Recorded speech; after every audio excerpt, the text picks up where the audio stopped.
Aujourd'hui, on va essayer de répondre à deux questions. À quoi on sert dans ce monde? Et qu'est-ce qu'on peut changer dans notre vie? Comment on peut changer la vie?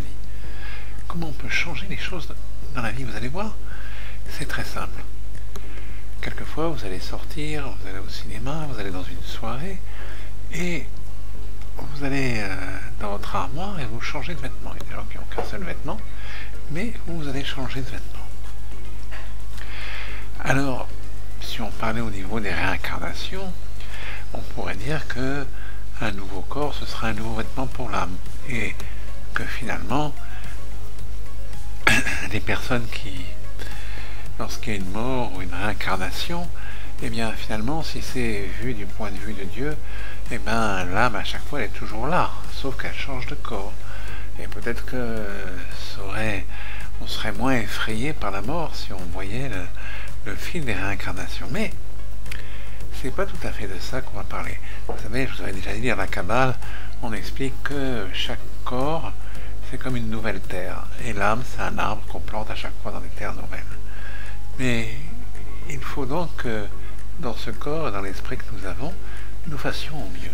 Nous nous réalisions, nous donnions le plus de fruits, comme l'arbre doit donner beaucoup de fruits. Alors, on vous disait, vous êtes dans l'armoire et vous choisissez les vêtements. Soit pour une soirée, soit pour... Alors, qu'est-ce qu'on peut changer dans le monde, dans nous-mêmes? Le corps sera très difficile à changer. Il y a des gens qui se font des opérations pour changer de corps, etc. Alors, si c'est quelque chose de minime, je trouve ça normal. Hein. Si c'est quelque chose de complètement... ils enlèvent des organes pour rien, ou des membres, etc. Ils prennent des hormones à la vie alors qu'ils le font simplement par choix esthétique ou choix je ne sais quoi. On va pas parler de ça, c'est pas intéressant. Par contre, donc le corps a priori, c'est pas quelque chose qu'on peut changer. Par contre, notre esprit, oui, c'est quelque chose qui peut avoir un changement. Lorsque, par exemple, vous allez voir votre patron, ou quelqu'un d'important, eh bien, vous n'allez pas lui parler de la même manière que vous parlez à votre partenaire à la maison. Alors, souvent, on est dispute, on n'est pas très bien. Comme les gens, vous avez par exemple, vous êtes invité chez quelqu'un et vous voyez qu'il engueule son enfant, il n'est pas sympa du tout avec son gosse. Vous lui dites non, mais c'est comme ça, c'est parce que je l'aime, mais non, mais. Et quand il va aller avec votre enfant, l'enfant qui n'est pas le sien, il va être très gentil, tu sais. Il y a des comportements qui sont différents en fonction des endroits, des partenaires avec qui on se trouve.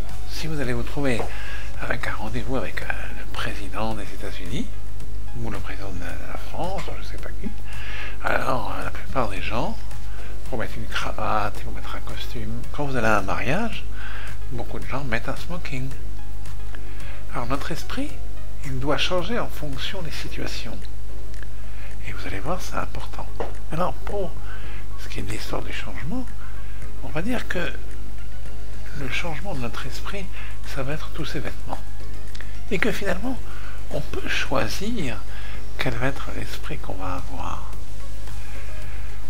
Vous savez, dans la Kabbale juive, on explique qu'il y a deux sortes de personnes. Les personnes qui veulent recevoir. On reçoit. On veut prendre quelque chose. Et d'autres qui donnent sans arrêt. Et si on ne fait que recevoir ou que donner, on n'est pas vraiment dans un échange. L'échange du monde, il est en recevoir et donner. Et l'échange avec Dieu, c'est aussi recevoir et donner. Donc ceci, ça a une importance. Alors vous allez me dire, mais quel est le but de tout ça? Le but de Dieu, en nous créant, je ne sais pas, il a voulu avoir c'est ce qui est des fois répondu, avoir un partenaire, un espèce de partenaire pour quelque chose qui se trouve en lui. Et lui, c'est quelque chose qu'on ne peut pas imaginer, qui remplit tout, qui a toujours existé, quelque chose qui aurait été éternel.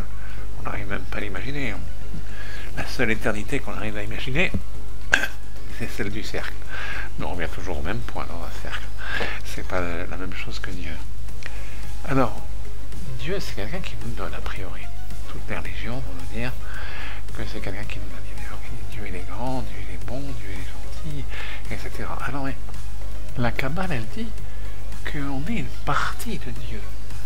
Vraiment une partie de Dieu. Et que donc on a quelque chose qui est, comme on a une partie de Dieu, on a un rapport qui est le même que Dieu avec nous, qu'on peut avoir avec les hommes. Donc ne pas être toujours quelqu'un qui va recevoir, mais quelqu'un qui va aussi donner. Et penser quand on voit quelqu'un d'autre. De dire, ben lui aussi c'est une partie de Dieu, et au lieu de le critiquer ou de le rejeter ou d'avoir quelque chose qui est malsain avec lui, on va essayer de voir ce qu'il y a de bien en lui, le bon point qu'il y a en lui, et essayer de le développer, de faire le mieux. Il y a des gens, vous savez, il y a des gens dans certaines religions, ils tuent les autres parce qu'ils ne sont pas dans la même religion, ou ils tuent pour sauver les âmes, ou je ne sais quoi. Mais non, dans la Kabbale juive, le seul intérêt c'est de trouver le bon point, trouver la bonne chose qu'il y a dans l'autre et le développer, l'aider à se développer. Et le monde, il est fait pour que tous ces humains se développent. Parce que la chose la plus affreuse qui pourrait être, c'est que le corps, lui, soit encore à nouveau échangé pour une autre incarnation. Alors que là, dans l'incarnation dans laquelle nous sommes, nous avons un boulot à faire. Il y a quelques hommes dans la Bible nous parle qui n'ont pas été réincarnés, qui sont allés avec leur corps dans le paradis. Mais on en parlera une autre fois. Alors, qu'est-ce qui se passe d'après la Kabbale juive? Qu'est-ce qui se passe lorsqu'on fait une prière? Eh bien, l'intérêt de la prière, elle n'est pas tellement la demande de quelque chose. Vous voyez, toujours recevoir, recevoir, recevoir. Il va falloir donner. Mais comment on va donner? Eh bien, l'intérêt de la prière, c'est que pour que la prière marche, eh bien, il faut que soi-même on se change. Donc on change de vêtements. Alors on peut avoir, il y a des gens qui ont un vêtement de coléreux.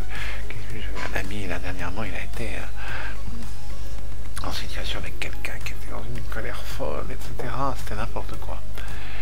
Et à ça, vous voyez ça tous les jours. Vous voyez des gens aussi qui parfois ont une méchanceté comme ça dans vos bureaux, des gens qui font des choses pas bien, qui essaient de vous mettre des bateaux dans les roues ou de vous empêcher d'évoluer par rapport à la société. Et ça se voit de 10 000 fois. Vous êtes dans les couples, vous voyez ces couples où il y a un pervers narcissique, ou ces couples où les gens ne s'entendent pas.